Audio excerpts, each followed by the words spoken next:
নিজেকে কখনো যেন ছোট মনে করবেন না। আপনিও কিন্তু আপনার রবের সেই বান্দা, যে বান্দা আমি, যে বান্দা আরো 10 জন। আপনার রব আপনাকে ভালোবাসেন, আপনাকে ভালোবাসেন আপনার থেকেও বেশি। অবশ্যই তিনি আপনার থেকে বেশি আপনাকে ভালোবাসেন। একবার ভাবেন, জীবনের দীর্ঘ সময় আপনি কিন্তু আপনার রবকে ডাকেননি। জীবনের দীর্ঘ সময় আপনি কিন্তু আপনার রবকে উপেক্ষা করেছেন, অবহেলা করেছেন। তারপরেও কিন্তু তিনি আপনাকে ফেলে দেননি। তারপরেও কিন্তু তিনি আপনাকে একা করে দেননি।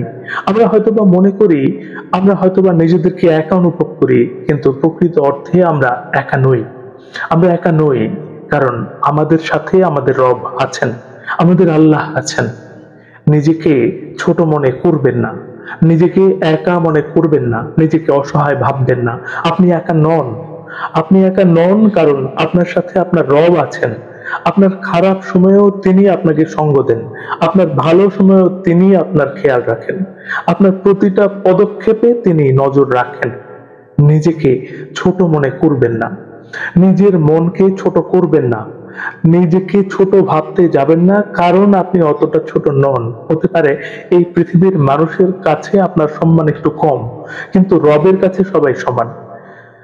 যে এই দেশের প্রধানমন্ত্রী, তাকে হয়তো মানুষ আলাদাভাবে দেখতে পারে, আপনার দেশের প্রধানমন্ত্রীকে হয়তো আপনি আলাদাভাবে দেখতে পারেন, আপনার দেশের মানুষ হয়তো তাকে আলাদাভাবে দেখতে পারে। যারা ধনী তারা হয়তো সাধারণ মানুষ, তাদেরকে একটু উঁচু ভাবেন, কিন্তু আল্লাহ পাকের কাছে ধনী গরিব এমন কিছু হয় না। তিনি কাউকেই ছোট করে দেখেন না, আপনাকেও তিনি ছোট করে দেখেন না। তাই নিজেকে ছোট ভাববেন না, নিজের মনকে ছোট করবেন না, রবের দয়া হতে নিরাশ হবেন না। এই দুনিয়ার মোহ মায়া হয়তোবা আমাদেরকে টানে, টাকা পয়সা হয়তো আমাদেরকে একটু আকর্ষিত করে, কিন্তু আমাদের জন্য টাকা পয়সা যতটা প্রয়োজন, তার থেকে অনেক গুণ বেশি প্রয়োজন রবের ভালোবাসা। তার থেকে অনেক গুণ বেশি প্রয়োজন রবের রহমত, রবের দয়া। সত্যি বলতে তিনি চান যে আমরা সবকিছু ছেড়ে দিয়ে আমরা তার দিকে ফিরে আসি। তিনি চান যে আমরা নামাজি হয়ে যাই, আমরা দিনদার ইমানদার হয়ে যাই। এমনটা নয় যে তার হাতে সেই ক্ষমতা নেই যে আমাদেরকে ফিরিয়ে আনবেন তিনি। অবশ্যই তার সেই ক্ষমতা আছে, কিন্তু তিনি চান যে আপনি স্বইচ্ছায় তার দিকে ফিরে যান। তিনি চান আপনি নিজের ইচ্ছায় নিজের মন থেকে ফিরে যান। জোর করে পৃথিবীতে অনেক কিছু হলেও তিনি আপনার উপর কোনো জোর জবরদস্তি করতে চান না। তিনি হয়তোবা আপনাকে কোনো ইঙ্গিত দেন, হয়তোবা আপনাকে কোনো বিপদ দেন, হয়তো ভালো সময় দেখান, হয়তো কখনো কখনো খারাপ কিছুর মধ্য দিয়ে আপনার জীবনকে অতিবাহিত করেন। তিনি আপনাকে ইঙ্গিত দেন যাতে আপনি ফিরে আসেন। দেখুন, এই ভিডিওটা আপনার সামনে এসেছে, হতে পারে এটাও কোনো একটা মাধ্যম, হতে পারে আপনাকে পরিবর্তন করার জন্য এই কথাগুলো আপনাকে, আপনার সামনে এই কথাগুলো পাঠানো হয়েছে। নয়তো এত মানুষ রয়েছে, কই সবার সামনে তো যাচ্ছে না, সবার কাছে তো পৌঁছাচ্ছে না। আপনার সামনে পৌঁছাচ্ছে, তার মধ্যে তার অর্থ তার মধ্যে এমন কিছু লুকিয়ে আছে যে আপনি নিজেকে পরিবর্তন করে ফেলবেন। রবকে নিয়ে যে সংশয়, যে অভিযোগগুলো আছে, সেগুলোকে দূর করে ফেলেন। আমাদের কিন্তু চেষ্টা করা উচিত, আমাদের চেষ্টা করা উচিত রবের কাছে ফিরে আসার, আমাদের তওবা করা উচিত, আমাদের ক্ষমা চাওয়া উচিত রবের কাছে। আমরা তো জীবনে কম অপরাধ করিনি, আমরা তো জীবনে কম খারাপ কাজের সাথে নিজেকে যুক্ত করিনি। তিনি হয়তো আমাদের অপরাধগুলোকে গোপন রেখেছেন, এই জন্য পৃথিবীর মানুষের কাছে এখনো আমরা সম্মানিত। এই জন্য হয়তোবা আমাদের আত্মসম্মান, মান সম্মান এখনো পুনর্জীবিত আছে। কিন্তু আমরা তো কম অপরাধের সাথে যুক্ত ছিলাম না। চলুন ফিরে যাই রবের কাছে। তিনি চাইছেন যে আমরা যাতে ফিরে যাই তার কাছে। এই পৃথিবীতে আপনি তো অনেক কিছু করে দেখেছেন, কোথাও তো মানসিক শান্তি পাচ্ছেন না। একবার আপনার রবের কাছে ফিরে এসে দেখুন, আপনাকে আর মানসিক শান্তি খুঁজতে হবে না। মানসিক শান্তি হয়তোবা আপনাকে খুঁজে বেড়াবে। প্রকৃত শান্তি রবকে পাওয়ার মধ্যে আছে, প্রকৃত মানসিক শান্তি রবের সান্নিধ্যের মধ্যেই আছে। খারাপ কাজকে ছেড়ে দিয়ে ভালো কিছুকে গ্রহণ করার মধ্যেই শান্তি আছে।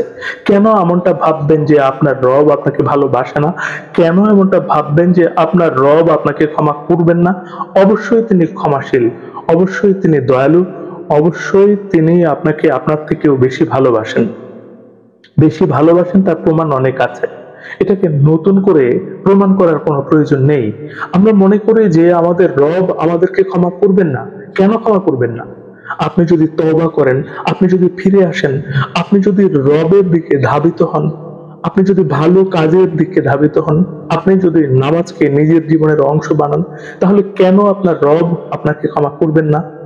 তিনি এতটা ক্ষমাশীল, যেটা আপনাকে কথার মাধ্যমে বোঝানো সম্ভব নয়। তিনি এতটা দয়ালু, যেটা আপনাকে ভাষার দ্বারা প্রকাশ করা সম্ভব নয়।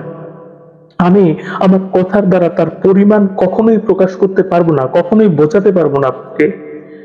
আমাদেরকে বোঝানো হয়েছে আমাদের রব অনেক বেশি কঠোর, কিন্তু তিনি যতটা কঠোর তার থেকে অনেক অনেক বেশি দয়ালু। যদি তা না হতো তাহলে এই পৃথিবীর কোনো ব্যক্তি জান্নাতে যেতে পারতেন না। আমরা যদি জান্নাতবাসী হই তাহলে অবশ্যই সেটা রবের দয়ায়, রবের রহমতে। তাই আমাদের ফিরে আসাটা প্রয়োজন, রবের কাছে নিজেকে নির্দোষ প্রমাণ করাটা প্রয়োজন, নিজেকে খুব অসহায় প্রমাণ করাটা প্রয়োজন। যত দুঃখ কষ্ট মন খারাপ সমস্ত কাহিনী সমস্ত গল্প রবকে শেয়ার করাটা খুব প্রয়োজন। আপনি তো সেখানেই নিজের সমস্যাটা বলবেন যেখানে সমাধান পাওয়া যেতে পারে। আপনার কি মনে হয় এই পৃথিবীতে আপনার সমস্যার সমাধান করার জন্য রবের চেয়ে উত্তম কেউ আছেন? কেউ পারবে না। তাই আপনার মনের দুঃখ কষ্ট সমস্ত কিছু আপনার রবের কাছে শেয়ার করুন। আজ থেকে অভিযোগ করাটা ছেড়ে দিন। তিনি অভিযোগ শুনতে পছন্দ করেন না।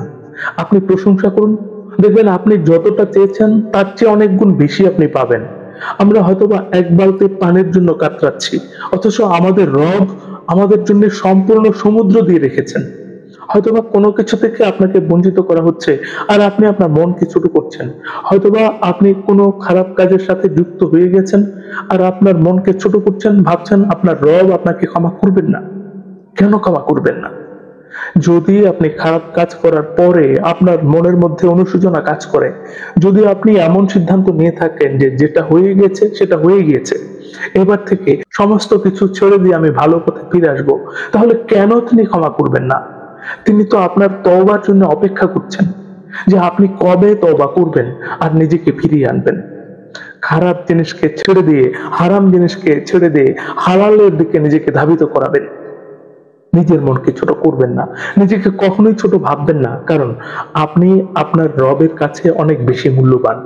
তিনি আপনাকে বানিয়েছেন অনেক মায়া দিয়ে, অনেক মহব্বতের সহিত, অনেক আশা নিয়ে। আমরা হয়তোবা মনে করি যে তিনি আমাদের সাথে নাইনসাফি করেছেন, কাউকে ধনী বানিয়েছেন, কাউকে গরিব বানিয়েছেন। এটা তো আমাদের সাথে নাইনসাফি হয়েছে, কিন্তু তিনি আমাদেরকে এই পৃথিবীতে কেন পাঠিয়েছেন এটাও তো জানা প্রয়োজন। তিনি পাঠিয়েছেন আমাদেরকে পরীক্ষা নেওয়ার জন্য, আমাদের পরীক্ষা নেওয়ার জন্যই পাঠিয়েছেন। এই পরীক্ষা নেবেন তিনি আমাদেরকে বিভিন্ন ভাবে, বিভিন্ন উপায়ে, বিভিন্ন মাধ্যমে, বিভিন্ন সিচুয়েশনে। এই বিভিন্ন সিচুয়েশন যদি করা হয়, বিভিন্ন মাধ্যম যদি করা হয়, মানুষের জীবন তো ভিন্ন ভিন্নই হওয়া প্রয়োজন। আপনার জীবনের সমস্যা অন্য একজন মানুষের জীবনের সমস্যা কিন্তু সমান নয়। আপনার জীবনের পরীক্ষা আর অন্য একজনের পরীক্ষা কিন্তু সমান নয়। আমাদের রব আমাদেরকে বিভিন্ন সিচুয়েশনের মধ্যে ফেলে বিভিন্ন ভাবে আমাদেরকে পরীক্ষা নেন। সেই জন্যে আমাদের জীবনে এত বেশি বৈষম্য। তবে তিনি কারোর সাথেই নাইনসাফি করেন না, কারোর সাথেই নাইনসাফি করবেন না। এই পৃথিবীতে যদি কাউকে গরিব করে পাঠানো হয় তাহলে তার জন্য উত্তম প্রতিদান অপেক্ষা করছে, ধনীর জন্যও তার জন্য অনেক কিছু প্রশ্ন অপেক্ষা করছে। তাই বলছি, আপনি নিজেকে যতটা ছোট মনে করছেন আপনার রব আপনাকে কখনোই ততটা ছোট ভাবেন না। এই পৃথিবীর মানুষের সাথে সৃষ্টিকর্তাকে গুলিয়ে ফেলবেন না। তিনি আলাদা। তিনি যেমন সব থেকে কঠোর, তিনি সব থেকে বেশি দয়ালু, তিনি সব থেকে বেশি ক্ষমাশীল, তিনি সর্বশ্রেষ্ঠ পরিকল্পনাকারী, তিনি অন্তর্যামী।